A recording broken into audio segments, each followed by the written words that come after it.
大家好，我是小颖。今天我们用土豆和鸡蛋来做好吃的。首先准备2个大一点的土豆，先去皮，再切成薄片，尽量切得薄一点。然后再切成细丝，也可以用擦丝器直接擦成细丝。切好之后装入碗中备用。再准备半个胡萝卜，先切薄片，再切成细丝。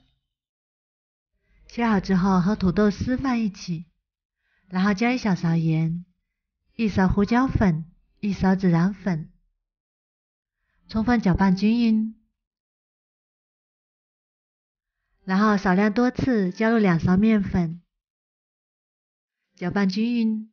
面粉不需要太多，主要是起到粘合的作用，能抱成团就可以，像这样就可以啦。然后取一团菜糊，把它整理成圆球，再用手指在中间挖一个小坑，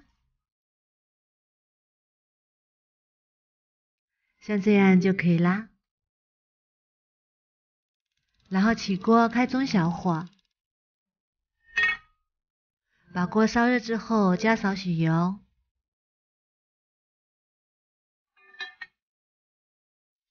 油热之后下入土豆饼，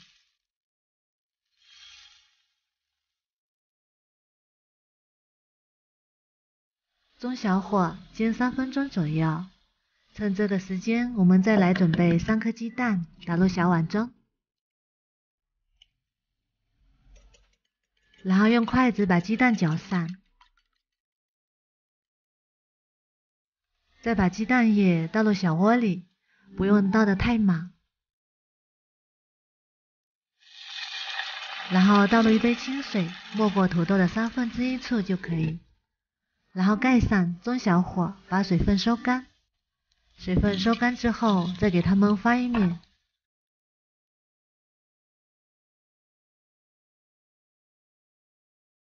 然后不用盖盖子，烙至2面金黄就可以出锅啦。香喷喷的土豆鸡蛋饼就做好啦。出锅装盘就可以开吃了。它能当饭也能当菜，外焦里软，非常的好吃。土豆丝和胡萝卜丝口感都非常的绵软，中间还夹着金黄的蛋液，营养非常的丰富的搭配。全程用的油也很少，非常健康的吃法。如果你喜欢也试试吧。